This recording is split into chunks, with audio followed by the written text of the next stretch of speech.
Good morning, children. Welcome back to the class. Students, today we are going to have a sixth lecture on the chapter Atoms and Nuclei.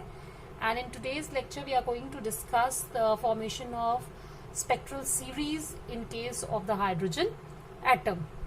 As you all know that we have done Bohr's model. Bohr's model told us about the frequency condition, about the energy quantization condition, and by using those conditions we will explain why the spectral lines are observed in case of the hydrogen atom, which was not successfully explained by Rutherford's model.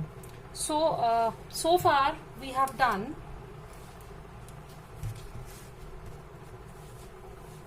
the formula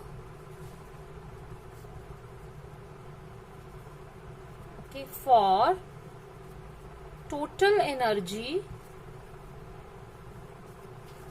This we have done in our previous lecture.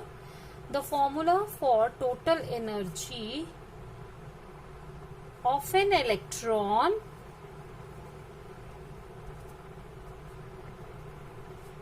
in the nth orbit of hydrogen atom. Here I am referring only hydrogen atom is En equal to minus m e raised to power 4 8 n square h square and epsilon naught square. Okay, this is what we have derived as an expression for the total energy of an electron in the nth orbit of hydrogen atom. I believe it is clear to all of you. Okay. Now you all know from Bohr's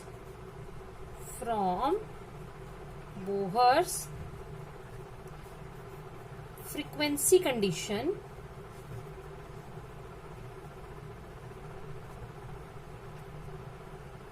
and what is that frequency condition? Whenever an electron makes a transition from higher level to the lower level energy shell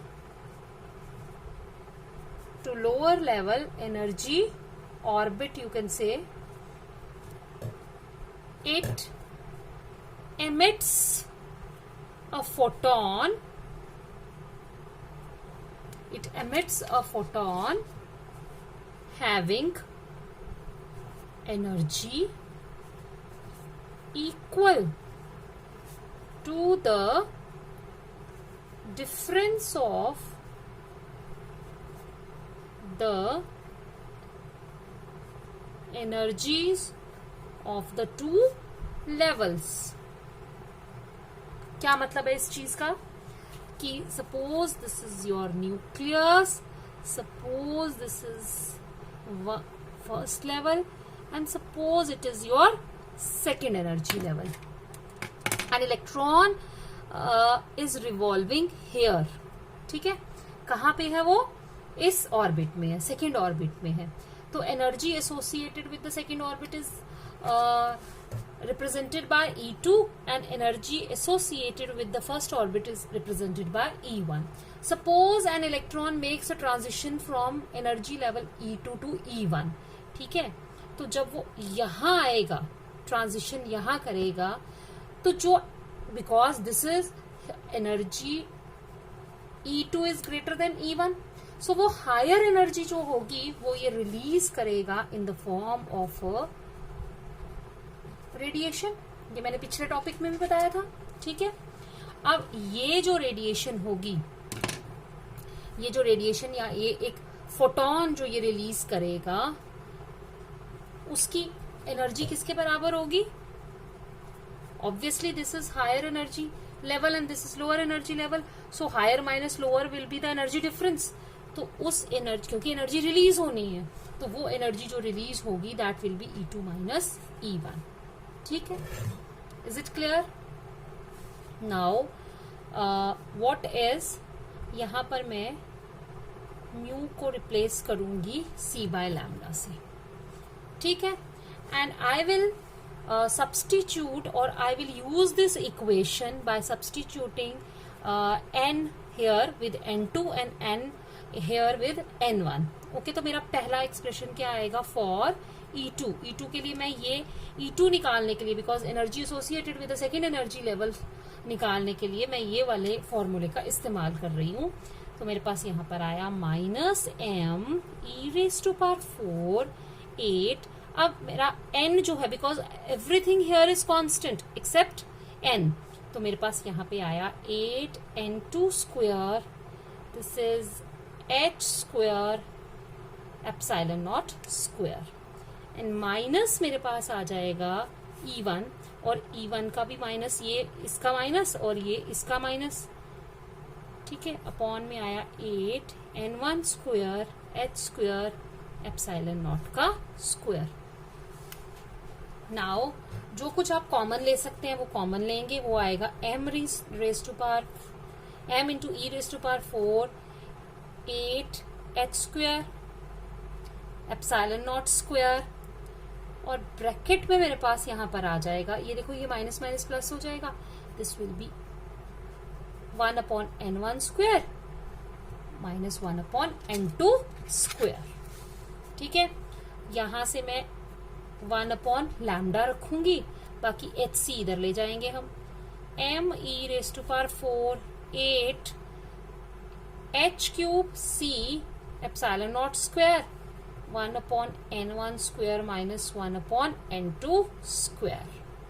ठीक है, this is known as wave number, reciprocal of wavelength is known as wave number, and this quantity, this is known as Rydberg's constant.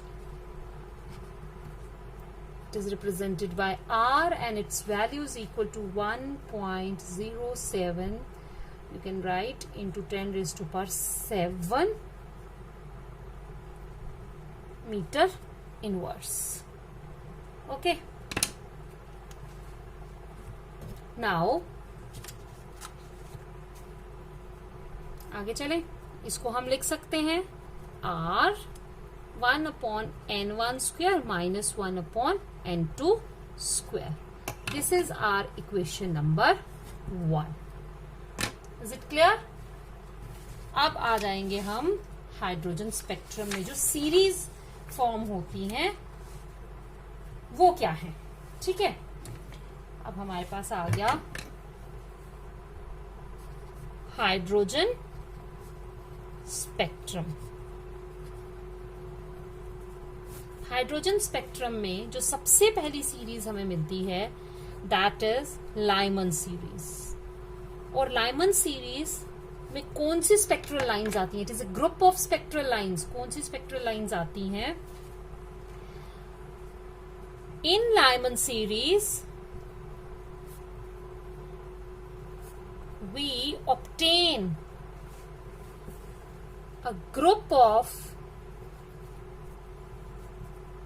spectral lines when an electron jumps from higher energy levels to the energy level n equal to 1. Means कि जहां से electrons jump कर रहे हैं वो कौन से levels हैं? हायर एनर्जी, किसी भी हायर एनर्जी लेवल से, स्टार्टिंग फ्रॉम इंफिनिटी टू 2. ठीक है, अगर इलेक्ट्रॉन्स जंप करते हैं फ्रॉम इंफिनिटी से to the energy level n equal to 1, मतलब ये ग्राउंड स्टेट बोलते हैं हम इसको, n इक्वल टू 1. तो अगर इलेक्ट्रॉन्स जंप करते हैं इन्फिनिटी से या इन्फिनिटी से नीचे वाले लेवल से, सपोज आप बोलो 8th लेवल से, 1st लेवल में, 7th लेवल से, 6th लेवल से, 5th लेवल से, लेकिन इलेक्ट्रॉन आ कहाँ रहा है? हर बार इलेक्ट्रॉन जो है वो आ रहा है n=1 स्टेट पर। तो हम कहेंगे उस समय जो सेट ऑफ स्पेक्ट्रल लाइंस हमें मिलेगा they will constitute a Lyman series. ठीक है, तो सबसे पहले इसका एनर्जी लेवल डायग्राम भी मैं आपको बताती जाती हूँ साथ साथ में। सबसे पहले मैं इसका फॉर्मूला निकाल लूंगी कि हमारी वेवलेंथ कितनी उसमें आएगी। तो हमारे पास जो फॉर्मूला मैंने अभी पीछे डिराइव किया that was R 1/n1² minus 1/n2²। यहाँ पे ये चीज आपको याद रखनी है कि n1 वो लेवल है where the electron is coming, ठीक है, और n2 वो लेवल है from where the electron is coming. इससे आपको क्लियर हो जाएगा, क्योंकि ये n2 हायर है, तो इलेक्ट्रॉन हायर से जब लोअर में आता है तभी वो फोटोन एमिट करता है, तभी आपकी इलेक्ट्रोमैग्नेटिक रेडिएशन वहां से निकलती है।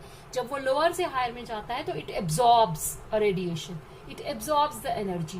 लेकिन जब वो हायर से लोअर पे आता है only then it emits out the energy in the form of a radiation. तो याद रखिए यहाँ पर n1 वो लेवल है, लोअर लेवल है, जहां पर इलेक्ट्रॉन डी एक्साइट होने के बाद आ रहा है। डी एक्साइटेशन से मेरा मतलब है कि एक्साइट होने के बाद जब वो एनर्जी लूज कर हायर लेवल से लोअर लेवल पे आता है तो उसे हम डी एक्साइटेशन बोलते हैं।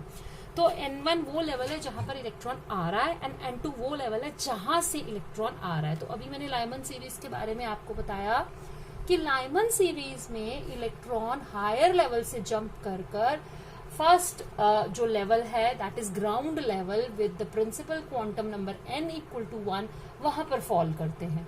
तो इसका मतलब है ये जो n1 वाला फैक्टर है हमारा, ये हमेशा हर ट्रांजिशन में क्या रहेगा, हर ट्रांजिशन के एक्सप्रेशन में ये कांस्टेंट रहेगा। द फैक्टर विच वेरीज वो है n2। तो हम यहां पर लिखेंगे इन दिस केस, ठीक है, n1 is fixed and it is equal to 1, क्योंकि वो आ कहाँ रहा है, फर्स्ट एनर्जी लेवल में, and n2 can have any value ranging from 2, 3, 4 up to infinity. ठीक है, इट इज क्लियर। मैं सिर्फ इस केस में आपको मिनिमम और मैक्सिमम वेवलेंथ के बारे में बता देती हूँ, बाकी वाले केसेस में हम नहीं करेंगे, वो जब जरूरत होगी न्यूमेरिकल्स में तभी हम फाइंड आउट करेंगे। ठीक है, तो मैक्सिमम वेवलेंथ कब आएगी? ठीक है, maximum wavelength in case of Lyman series कब आएगी? हर केस में आपने ऐसे ही निकालना। फर्स्ट ऑफ ऑल मैं एक डायग्राम बनाती हूं यहां पर। सपोज ये मेरा n=1 है, ये n=2 है, this is n=3, this is n=4, 5, 6, 7, 8 and up to आप यहां कह सकते हैं n=infinity। ये मेरा 6 है, ये 7 है और ये 8 है।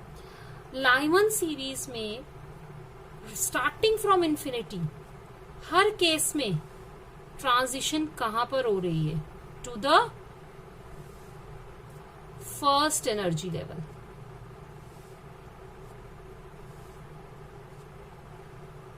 ठीक है, तो ये जो मेरी सीरीज बनेगी, हर बार यहां से जो रेडिएशंस निकलेंगी ये कॉन्स्टिट्यूट करेंगी, ये देखो ये ट्रांजिशन हो रही है। आपको मैंने बताया था जब भी इलेक्ट्रॉन जंप करेगा हायर से लोअर, वो हर ट्रांजिशन पर एक फोटोन देगा। तो हायर लेवल से लोअर लेवल पर ग्राउंड स्टेट पर आने के लिए वो बहुत सारे पॉसिबल वेज अपना सकता है। वो डायरेक्टली फर्स्ट पे भी आ सकता है, सेकंड पे होता हुआ भी आ सकता है, ये देखिए, फिर वो लोअर लेवल से होकर भी वो ग्राउंड स्टेट पे आ सकता है। तो यही वजह है कि हमें एक स्पेक्ट्रल लाइन नहीं दिखती बल्कि ग्रुप ऑफ स्पेक्ट्रल लाइंस दिखती हैं। ठीक है, वो ग्रुप ऑफ स्पेक्ट्रल लाइंस जो हैं वो किसकी वजह से होती हैं? बिकॉज ट्रांजिशंस जो हैं बहुत सारे पॉसिबल वेज में वो हो सकती हैं। ठीक है, तो हमने क्या किया है, according to the 5 energy levels, 5 energy levels means कि n=1, n=2, n=3, n=4 and n=5 के कॉरेस्पॉन्डिंगली हमने इन सीरीज को डिवाइड किया हुआ है कि जब सारी की सारी ट्रांजिशंस फर्स्ट एनर्जी लेवल में होती हैं, तो जो स्पेक्ट्रल लाइंस हमें मिलती हैं उनको हमने ग्रुप कर दिया है लाइमन सीरीज के नाम से। ठीक है, तो ये हमारे पास आ गई लाइमन सीरीज। तो मैक्सिमम वेवलेंथ देखो कब आई हमारे पास, मैक्सिमम वेवलेंथ आती है when there is minimum transition, क्योंकि आपने देखा है एनर्जी जो है that is equal to H mu is, ये 1/लैम्डा है ना, यहाँ पर पहले क्या था एच न्यू था, तो एच न्यू जो है जो एनर्जी आएगी, बिकॉज इसका और इसका एनर्जी लेवल का डिफरेंस जो है वो क्या है, सबसे आपका यहाँ पे कम है, बिकॉज जैसे जैसे ये लेवल्स बढ़ते जाएंगे एनर्जी लेवल का डिफरेंस भी क्या होता जाएगा, बढ़ता जाएगा। N1 और N2 के बीच में एनर्जी लेवल का डिफरेंस जो है वो सबसे कम है, फ्रीक्वेंसी सबसे कम है, जो इसमें एनर्जी निकलेगी, जो रेडिएशन निकलेगी उसमें जो उस रेडिएशन की जो फोटोन की जो एनर्जी होगी that will be least in case of the transition from n=2 to n=1। और अगर फ्रीक्वेंसी कम होगी तो ऑब्वियसली वेवलेंथ मैक्सिमम होगी। तो याद रखिएगा कि मैक्सिमम वेवलेंथ हमें तब मिलती है when there is a minimum transition. तो मैक्सिमम वेवलेंथ वाला केस कौन सा होगा, when electron jumps from n=2 to n=1।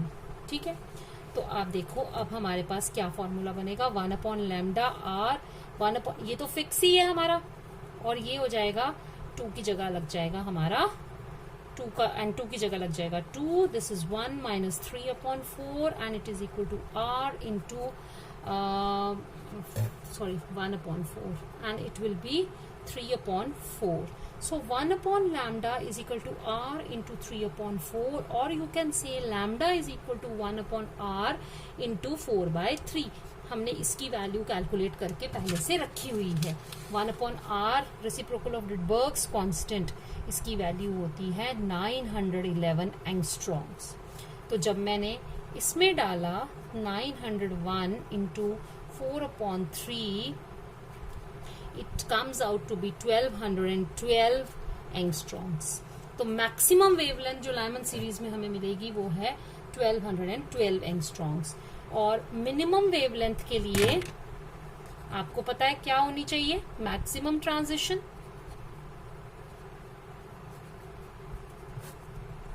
यहां होनी चाहिए आपकी मिनिमम ट्रांजिशन, और इस केस में क्या होनी चाहिए, मैक्सिमम ट्रांजिशन। ट्रांजिशन का मतलब है कि लेवल, बड़े लेवल से छोटे लेवल में आना। तो आपके पास हियर फिर हम लेंगे it occurs when electron jumps from, किस लेवल से, n=∞, n2=∞ to n1=1।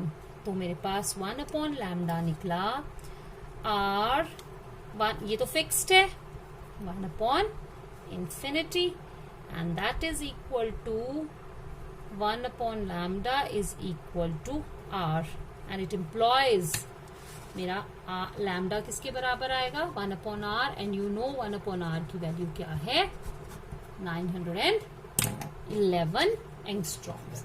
और याद रखिए Lyman series lies in ultraviolet region। जो ये स्पेक्ट्रम आएगा ये किस में आएगा, अल्ट्रावायलेट रीजन में। ठीक है, ये हो गया हमारा, I hope Lyman series is clear. बाकियों में मैं मिनिमम मैक्सिमम नहीं निकालूंगी, वो अगर आएगा तो आप खुद करेंगे। हमने करना है नेक्स्ट सीरीज आ गई हमारे पास, बाल्मर सीरीज। ठीक है, बाल्मर सीरीज कब होती है, when an electron jumps from higher energy levels to the energy level with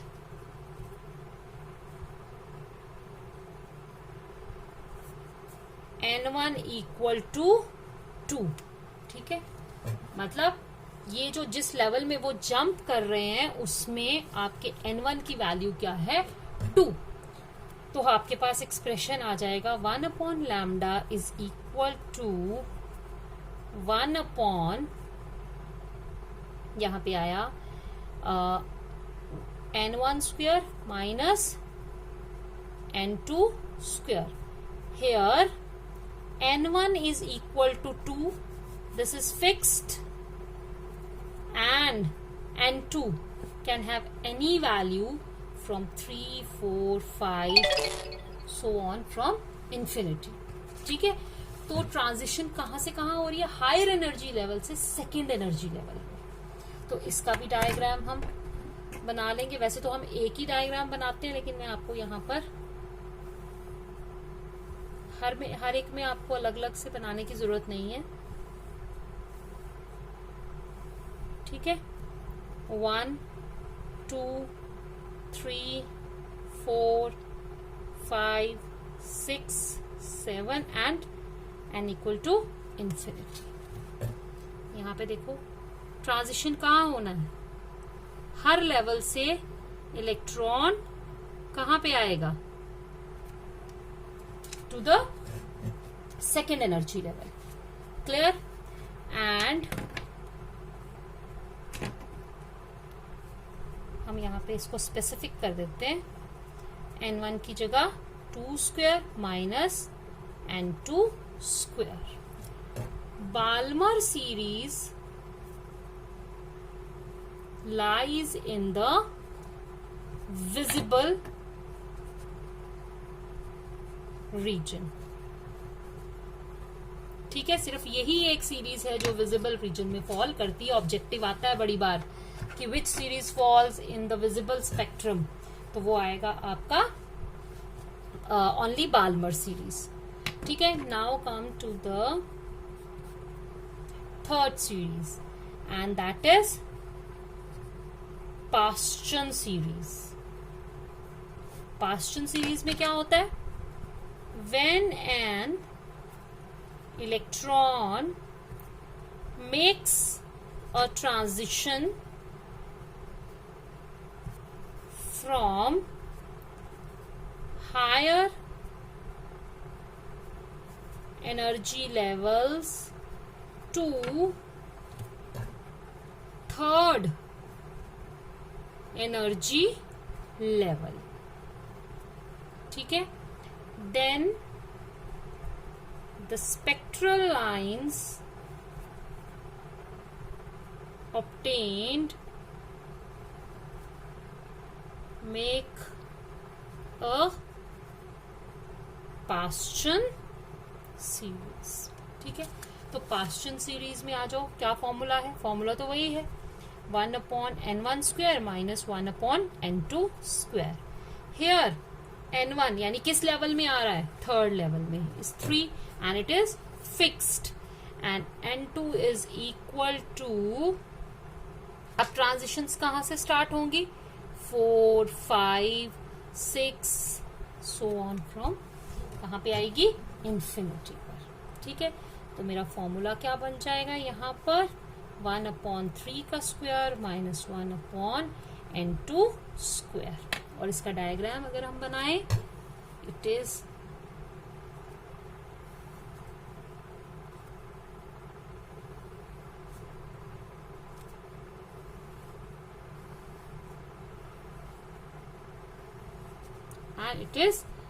infinity, 4, 5, 6 and 7। सारी ट्रांजिशंस किस में हो रही हैं, n इक्वल टू 3 में।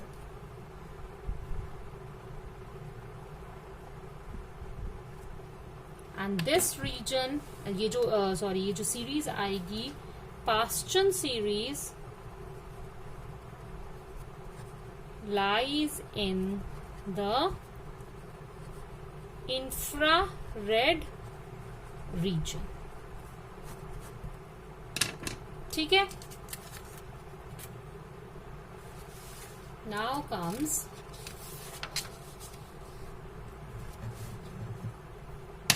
fourth, and that is bracket series. Bracket series में क्या होता है? When an electron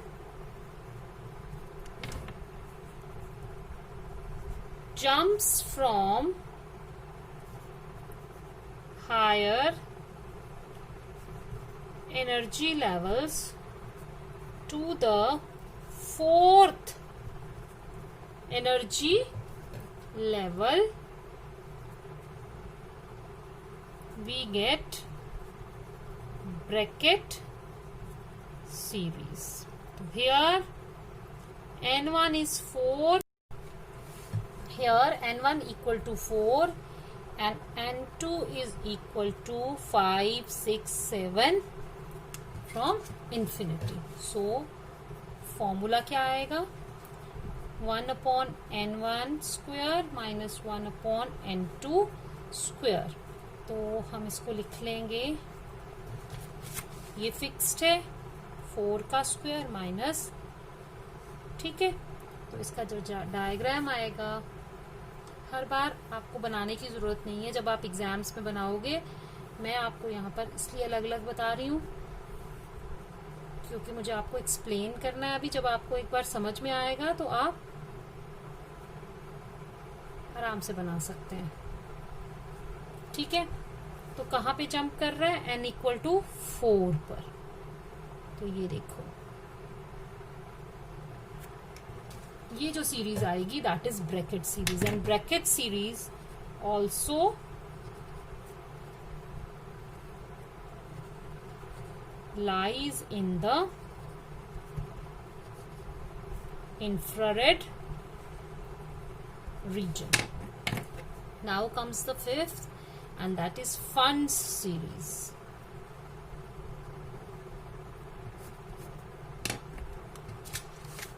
Fun series में क्या होता है? When an electron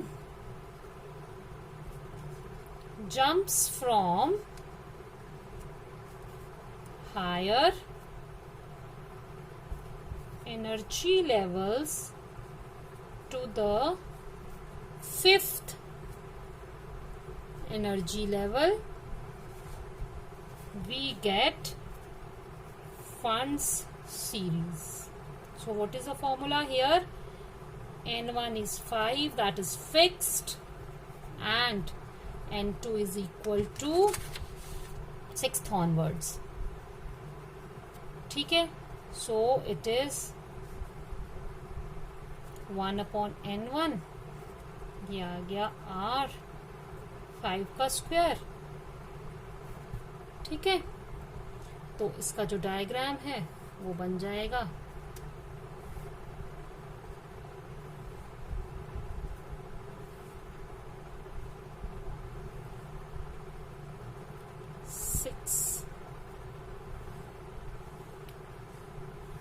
and infinity.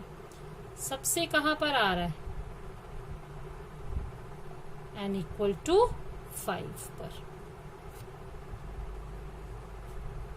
तो दिस इज, ये क्या है हमारा? Pfund's series. Pfund series also lies in ये सब इंफ्रारेड में है. ये थोड़ा हाई इंफ्रारेड रीजन है, मतलब इसकी वेवलेंथ ज्यादा होगी. इंफ्रारेड रीजन, इसके ऊपर ऑब्जेक्टिव्स भी आते हैं, लॉन्ग आंसर भी आ सकता है, शॉर्ट भी 3 नंबर का भी आ सकता है, 2 नंबर का भी आ सकता है. This is very important. ये जो हाइड्रोजन स्पेक्ट्रम में जो सीरीज आई है, इसके ऊपर आपको कोई भी क्वेश्चन आ सकता है, तो आप इसको ध्यान से करिएगा. अब अगर this is very important question from the examination point of view. इसमें से आपको ऑब्जेक्टिव आ सकते हैं, 2 मार्क्स क्वेश्चन आ सकता है, 3 मार्क्स क्वेश्चन आ सकता है. So please do it carefully. So आप इसका एक कंसोलिडेटेड डायग्राम भी बना सकते हैं. मैंने हर एक पार्ट में आपको अलग अलग एनर्जी लेवल डायग्राम बना के बताया है. आप एक ही डायग्राम में शो कर सकते हैं. आप एनर्जी लेवल्स ड्रॉ कीजिए और फिर ट्रांजिशंस बताइए. अगर फर्स्ट एनर्जी लेवल में ट्रांजिशन हो रही है then it is a Lyman series, and Lyman series lies in the ultraviolet region. अगर सेकेंड स्टेट में ट्रांजिशंस हो रही हैं then it is a Balmer series, and Balmer series lies in the visible region. और अगर third state में हो रही है then it is a Paschen series, and Paschen series lies in the infrared. Fourth में हो रही है तो इट इज ब्रैकेट, और Brackett series also lies in the infrared region. अगर फिफ्थ एनर्जी लेवल में हो रही है then it is the Pfund series and it also lies in the infrared, rather you can say high infrared region. तो आप एक ही diagram show कर सकते हैं, मैंने इसमें अलग अलग किए हैं. अगर आपको अलग अलग एक डायग्राम देखना है तो आप बुक्स में भी देख सकते हैं, एनसीईआरटी में भी ये ड्रॉ किया हुआ है. Now I will come to another important question from this topic, and that is what is excitation. ठीक है, फिर हम करेंगे excitation energy and excitation potential. ये 2 साल पहले शायद एग्जाम में ये क्वेश्चन पूछा गया था, और बच्चे क्या करते हैं ये वाला क्वेश्चन कर लेते हैं या बाकी चीजें कर लेते हैं, और ये है छोटा सा टॉपिक है और इसको इग्नोर कर देते हैं, but it is very important. ये बहुत इंपॉर्टेंट पार्ट है, और ये मेरे ख्याल से आप लोगों ने क्लास 11th में एटॉमिक स्ट्रक्चर केमिस्ट्री में भी किया होगा. एटॉमिक स्ट्रक्चर टॉपिक है, वहां पर भी आपने किया होगा. What is excitation. अभी मैंने बहुत बार वर्ड यूज किया, the electron gets excited to the higher energy level. तो एक्साइटेड का मतलब आई होप अभी तक आपको समझ आ गया होगा. What do you mean by excitation. Excitation अगर आप डिक्शनरी मीनिंग देखें तो dictionary meaning of excitation is to move to the higher level, कि I am very excited. So what is excitation? Excitation, it is the process of absorption of energy to by an electron to raise itself to a higher energy level. जब electron energy absorb करके ground state से higher energy level में जाता है तो उस process को हम एक्साइटेशन कहते हैं. And what is excitation energy. Excitation energy is the energy absorbed by an electron in an atom to move from ground level to any of the excited states. So excitation energy depend करती है कि वो ground state से electron ground state से excite होके किस excitation state में excited state में जा रहा है. तो in case of hydrogen atom we can say, आपको पता है कि एनर्जी आपके पास कितनी होती है, -13.6 n² इलेक्ट्रॉन वोल्ट. ये हम डिराइव कर चुके हैं. So if an electron jumps from ground state कौन सी होती है, where n equal to 1 to the first excited state. first excited state कौन सी हुई, जहां पे n equal to किसके बराबर है, 2 के बराबर. the first excitation energy will be equal to the first excitation energy will be equal to, वो किसके बराबर होगी, that will be equal to E2 minus E1. E2 होती है हमारी -13.4 और E1 है -13.6 इलेक्ट्रॉन वोल्ट. तो ये अगर हम इसको सॉल्व करेंगे तो ये आएगा 10.2 इलेक्ट्रॉन वोल्ट. मींस इतनी एनर्जी इलेक्ट्रॉन को चाहिए जब वो ग्राउंड स्टेट में है, इतनी एनर्जी वो एब्जॉर्ब करेगा. तो कौन से लेवल पे जाएगा, फर्स्ट एक्साइटेड लेवल, यानी कौन सी एनर्जी लेवल में जाएगा, n इक्वल टू 2 के पास. तो दैट एनर्जी, इस एनर्जी को बोलेंगे first excitation energy. And the second excitation energy, this is first excitation energy. And second excitation energy कब होगी, when electron moves from ground level to the third energy level, और it will be equal to minus, क्योंकि उसमें third में इतनी एनर्जी होती है, तो it will be equal to 12.09 electron volt. यानी ग्राउंड स्टेट से थर्ड एनर्जी लेवल में जाने के लिए उसको इतनी एनर्जी चाहिए और सेकेंड एनर्जी लेवल में जाने के लिए इतनी एनर्जी चाहिए. तो जो excitation energy that is different for different transitions. ठीक है. Now comes the excitation potential. What is excitation potential? Excitation potential is the potential difference through which an electron has to be accelerated to get excited to the higher energy levels, कह सकते हो आप, to the higher energy levels from the ground state. ठीक है. First excitation potential मतलब to make a transition from ground state to n equal to 2 किसके बराबर होगा? 10.2 volts. And similarly second excitation potential will be equal to 12.09 volts. ठीक है. Excitation potential हो गया वो पोटेंशियल जो चाहिए हमें ताकि इलेक्ट्रॉन इतनी energy. I hope excitation potential आपको क्लियर हो गया कि एक्साइटेशन पोटेंशियल वो पोटेंशियल होता है जो कि इलेक्ट्रॉन को देना पड़ता है ताकि इलेक्ट्रॉन इतनी एनर्जी गेन कर सके कि वो ग्राउंड स्टेट से हायर एक्साइटेड स्टेट्स में, हायर एनर्जी लेवल्स में वो एक्साइट होकर जा सके. Now comes the ionization energy. Ionization energy नाम ही बता रहा है कि it is the energy required for the ionization of an atom. आप सबको पता है कि एटम को हम आयोनाइज कैसे कर सकते हैं. एक एटम तभी आयोनाइज होता है, एक न्यूट्रल एटम तभी आयोनाइज होता है जब उसमें से हम इलेक्ट्रॉन को निकाल दें. And when an atom becomes deficient of electron it becomes ionised. तो इसका मतलब है कि एटम को आयोनाइज करने के लिए हमें सबसे पहले क्या करना पड़ेगा? उसके इलेक्ट्रॉन को नॉकआउट करना है. तो इलेक्ट्रॉन को नॉकआउट करना इतना आसान नहीं होता क्योंकि इलेक्ट्रॉन जो है वो न्यूक्लियस की अट्रैक्शन के साथ बंधा होता है. सो सबसे पहले हम लिखते हैं what is ionization energy. It is the energy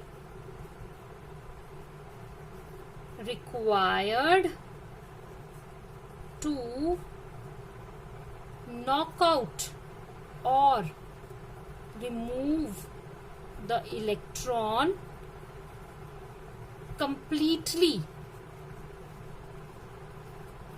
from the outermost shell of an atom. ठीक है. और एटम कैसा होना चाहिए? आइसोलेटेड एटम होना चाहिए. It is the energy required to knock out और remove the electron completely from the outermost shell of the atom. अभी मैंने आपको बोला कि एक न्यूक्लियस होता है, इलेक्ट्रॉन उसके इर्द गिर्द रिवॉल्व कर रहा है. It is held by the strong electrostatic force of attraction by the nucleus. Nucleus ने इसके ऊपर बहुत ताकत से इसको जकड़ के रखा हुआ है. अगर आपको इसको यहां से हिलाना है तो आपको वर्क करना पड़ेगा against this electrostatic force of attraction. तो वो जो आप वर्क करोगे इसका मतलब है कि आपको क्या करना है? आपको इसको एनर्जी प्रोवाइड करनी है. कितनी एनर्जी प्रोवाइड करनी है? जितनी एनर्जी के साथ ये न्यूक्लियस के साथ बंधा हुआ है. तो फॉर हाइड्रोजन एटम आपको सबको पता है क्योंकि हम बोहर्स मॉडल पढ़ रहे हैं. इसमें हमारे पास जो एक्सप्रेशन आया वो हाइड्रोजन और हाइड्रोजन लाइक एटम्स के लिए है. तो मैं अगर हाइड्रोजन एटम की बात करूं तो what is energy equal to, अभी हमने किया था -13.6 electron volt for n equal to 1 and hydrogen has only 1 electron. और वही इलेक्ट्रॉन जो है वो उसके आउटर मोस्ट ऑर्बिट में है. मतलब इसका n इक्वल टू 1 ही इसका आउटर मोस्ट ऑर्बिट है. हाइड्रोजन का n इक्वल टू 1 ही इसका क्या पहला ऑर्बिट ही इसका आउटर मोस्ट ऑर्बिट है. तो द एनर्जी इस केस में क्या होगा? And hydrogen has only 1 electron. So the energy required to knock out its electron from the ground state to the infinity is known as ionization energy. Means कि वैसे तो ये it is energy required to remove an electron from the outermost orbit of an atom, लेकिन जब हम hydrogen atom की बात करते हैं, हाइड्रोजन के पास सिर्फ एक ही इलेक्ट्रॉन है और उसकी वो फर्स्ट ऑर्बिट में रिवॉल्व कर रहा है, और इसीलिए उसका फर्स्ट ऑर्बिट ही उसका आउटर मोस्ट ऑर्बिट बन जाता है, तो वो first orbit is its ground state. तो हाइड्रोजन के केस में हम इसको डिफाइन कर सकते हैं, it is the energy required to knock out its electron from the ground state to the infinity. अब जब हम एटम के बारे में इन्फिनिटी की बात कर रहे हैं, तो इन्फिनिटी इसके लिए कोई किलोमीटर या मीटर के बराबर नहीं होता, एटम का साइज बहुत स्मॉल है, तो इन्फिनिटी का मतलब है बहुत थोड़ा सा भी हम इसके ऊपर ले जाएंगे दैट विल बिकम इन्फिनिटी। और यू कैन से कि इन्फिनिटी का मतलब यहाँ वो हुआ कि n equal to infinity, means n equal to 1 तो n इक्वल टू इन्फिनिटी, यानी कि इन्फिनिटी एनर्जी लेवल में अगर हमें इलेक्ट्रॉन को लेकर जाना है तो जितनी एनर्जी ग्राउंड स्टेट से उस एनर्जी में इसको रिमूव करने के लिए लगेगी that is the ionization energy. And you know कि ई इन्फिनिटी किसके बराबर होता है, 0 के। इसी एक्सप्रेशन में, वो n स्क्वायर वाले एक्सप्रेशन में आप अगर डालोगे, so what is the energy required to remove the electron from ground state to the infinity, that is E infinity minus E1 से जा रहा है ये, तो that is equal to 0 minus, आपको पता है फर्स्ट में कितनी होती है, that is plus 13.6 electron volt. इसका मतलब है कि वैसे भी मैंने लास्ट टाइम भी आपको बताया था कि न्यूक्लियस ने इसको अपने साथ बांध के रखा हुआ है, फर्स्ट ऑर्बिट में रिवॉल्व कर रहा है माइनस 13.6 इलेक्ट्रॉन वोल्ट से।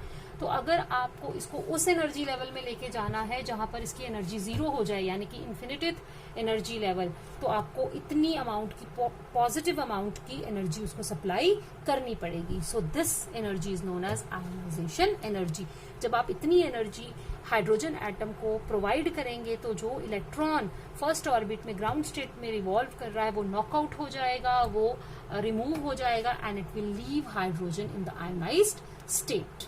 ठीक है, and similarly you can write for ionization potential.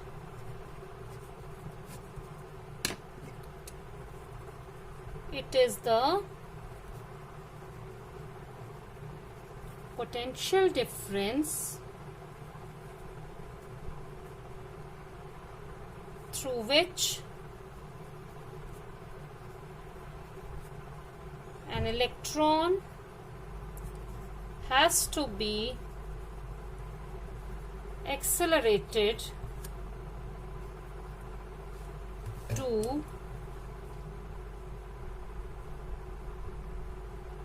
completely to get moved from ground state to the n equal to infinity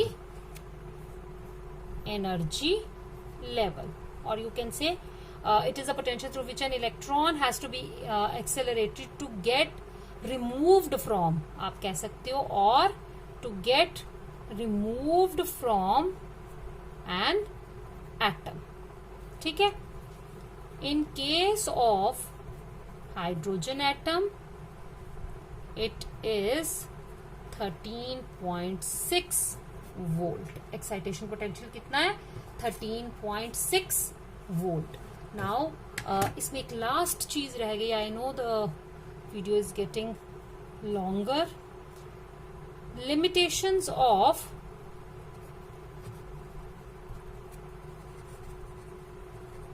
Bohr's model. Bohr का मॉडल बहुत successful था for hydrogen and hydrogen like atoms. ठीक है, तो हम लिखेंगे Bohr's model was, लेकिन इसकी भी लिमिटेशन मैंने देखा है क्योंकि क्वेश्चन पेपर में ये क्वेश्चन आ चुका है, इसीलिए मैं ये करवा रही हूं।